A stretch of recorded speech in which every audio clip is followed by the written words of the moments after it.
సంవత్సరాల తరబడి ఎన్ని మందులు వాడినా మీ మోకాల నొప్పులు తగ్గట్లేదా? ప్రాణ పెయిన్ క్లినిక్ లో అత్యాధునిక చికిత్స. ఐపాక్ చెప్పింది, ఆర్ఎండ్బి చేసింది. గత పాలనలో కీలకంగా వ్యవహరించిన ఐపాక్, వైసీపీ ఐపాక్ కనుసనలో ఆర్ఎండ్బి, ఎమ్మెల్యే అశోక్ సమీక్షలో బయటపడ్డ భాగోతం.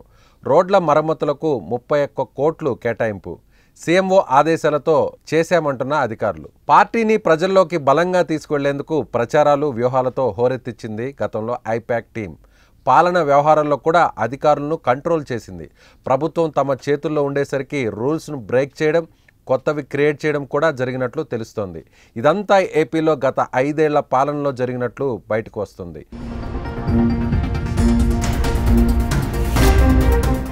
రోడ్లు, భవనాల శాఖ వైసీపీ ఐపాక్ బృందం కనుసల్లో నడిచినట్లుగా తెలుస్తోంది. ఇదంతా చెప్పింది వేరెవరో కాదు, ఆర్ఎండ్బి అధికారులే వెల్లడించారు.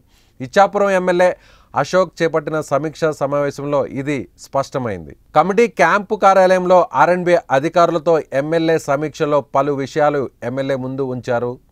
కంచిలి మండలం జలంతర కోట నుంచి క్రాంతినగర్ మీదుగా నువ్వగడ కాలనీకి చీకటి బ్రాంచ్ రహదారి కంచిలి జాతీయ రహదారులను పట్టణం మీదుగా ఉన్న ప్రధాన రహదారి మరమ్మతులకు 31 కోట్ల నిధులు అంచనా వేయడం చూసి ఎమ్మెల్యే అశోక్ నివ్వెరపోయారు.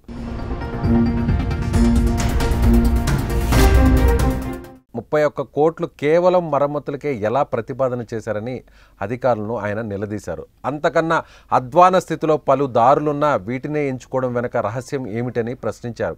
అయితే అసలు విషయం ఒక్కసారిగా బయటకు వచ్చింది. గుర్తింపు ప్రతిపాదనలు, అంచనా మొత్తం ఐపాక్ సభ్యులే చేపట్టారని అధికారులు చెప్పారు. దీంతో షాక్ అయిన ఎమ్మెల్యే పాలనాపరమైన వ్యవహారాల్లో ఐపాక్ జోక్యం ఏమిటని, వారిని ఎలా ప్రోత్సహించారని ప్రశ్నించారు. సీఎంఓ కార్యాలయం నుంచి ఆదేశాలు రావడంతో తామేమీ అడ్డు చెప్పలేదని వారంతా చెప్పుకొచ్చారు. ఈ రకంగా గత పాలనలో ఐపాక్ టీం చేతుల అధికారులు కీలుబొమ్మలుగా మారిపోయారా అనే చర్చ ఇప్పుడు జరుగుతోంది.